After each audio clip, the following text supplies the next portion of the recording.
Hola, hoy vamos a meternos de lleno en un tema bastante complejo, la ley de divorcio en Perú. Y para hacerlo vamos a usar una guía muy especial, un manual para abogados que la verdad nos descubre un sistema legal que es, fascinante y sobre todo lleno de contradicciones. A ver, echemos un vistazo a esta guía. No es para nada un simple listado de leyes y artículos. Lo que hace este manual es destapar un conflicto, un choque de ideas fundamental sobre cómo la ley debe ver el final de un matrimonio. Y ojo, porque abre la puerta a un debate que hoy en día sigue, al rojo vivo. Y aquí está la gran pregunta, la que lo enmarca todo. Cuando un matrimonio se rompe, ¿qué debe hacer la ley? ¿Tiene que buscar a un culpable, a alguien a quien señalar con el dedo? ¿O simplemente debería actuar como, como un médico que certifica que algo ha terminado? Sin más. Lo curioso es que, como vamos a ver, la ley peruana intenta jugar a las dos cosas a la vez. Empecemos por lo más básico. Al final, la ruptura de un matrimonio es algo que pasa en todas partes del mundo. Es una realidad universal. Las parejas se separan y, claro, los sistemas legales de cada país han tenido que buscarse la vida para ver cómo gestionan esa situación, cómo le ponen un punto final ordenado. Y la historia de Perú en esto es bastante curiosa. Hay que irse hasta 1930. En ese momento fue un país pionero en la región. ¿Por qué? Porque introdujo el matrimonio civil y, lo más importante, el divorcio que disuelve el matrimonio por completo. Hay que pensar que antes de eso lo único que había era una separación legal, bajo el paraguas de la ley religiosa, que en la práctica significaba que no era posible volverse a casar. Vale, avancemos un poco en el tiempo. Hoy en día todo el debate sobre el divorcio en Perú se puede resumir en dos grandes ideas, dos filosofías, por así decirlo. Y lo más llamativo es que estas dos formas de pensar chocan entre sí, pero al mismo tiempo conviven dentro de las mismas leyes, del mismo Código Civil. La primera de estas filosofías se conoce como divorcio-sanción. La lógica aquí es muy clara. Un matrimonio no se rompe porque sí, se rompe porque alguien ha hecho algo mal. Hay un culpable. Y el trabajo de la ley, según esta visión, es encontrar a ese culpable y castigarlo. Hablamos de conductas como el adulterio, la violencia, el abandono del hogar. El objetivo es simple, buscar un responsable y aplicarle una sanción. Así de directo. Y en la otra esquina tenemos justo lo contrario, el divorcio remedio. Aquí da completamente igual quién tuvo la culpa. No se entra en eso. Lo único que importa es una cosa objetiva, que el matrimonio, como proyecto de vida, se ha acabado. Punto.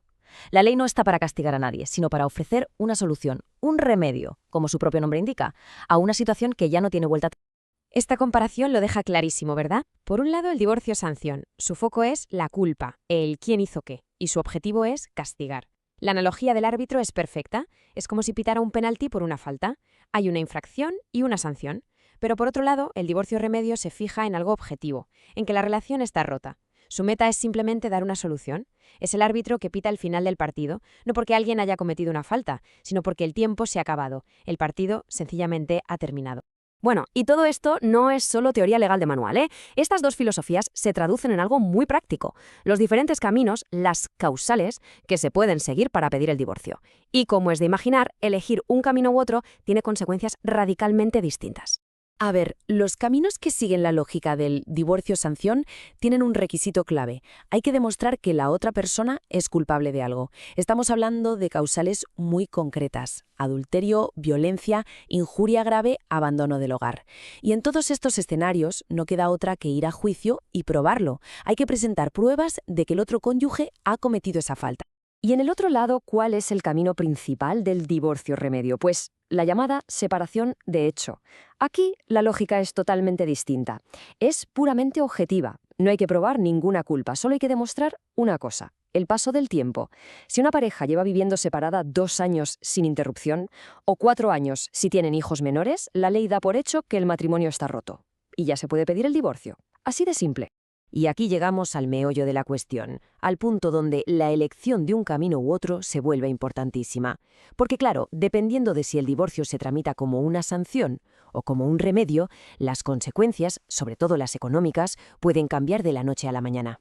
Fijaos en esta tabla, porque lo resume todo de una forma muy visual. Si a alguien se le declara culpable en un divorcio-sanción, las consecuencias son durísimas. Estamos hablando de perder derechos a la herencia, perder la parte de los bienes gananciales que generó la otra persona, tener que pagar una indemnización por el daño causado y además perder el derecho a recibir una pensión de alimentos. Casi nada. En cambio, en el divorcio remedio, el enfoque es otro. Se mira hacia una parte más perjudicada económicamente y se busca equilibrar la situación, pero sin esa idea de castigo. Así que, después de ver todo esto, la conclusión es bastante clara, ¿no? El sistema legal familiar en Perú vive en una tensión permanente, en una especie de esquizofrenia legal. Tira al mismo tiempo hacia dos lados completamente opuestos. Y esta cita del propio manual lo clava, de verdad. Lo que viene a decir el autor es que se da una contradicción muy evidente. Por un lado, se supone que el Estado debe promover el matrimonio, pero por otro, no paran de salir leyes que hacen que divorciarse sea cada vez más fácil. Esa dualidad, esa contradicción, es lo que define a todo el sistema. O sea que, resumiendo, el nudo de todo esto es que la Constitución de Perú le dice al Estado que tiene que proteger la familia y fomentar el matrimonio. Pero luego, en el día a día, en las leyes que se aprueban, lo que vemos es una tendencia que parece imparable a facilitar que la gente se divorcie. Es como un reconocimiento de que en la vida real, pues muchos matrimonios simplemente no funcionan. Y todo esto nos deja con una última pregunta en el aire, una para darle vueltas. ¿Cuál debería ser el papel principal de la ley?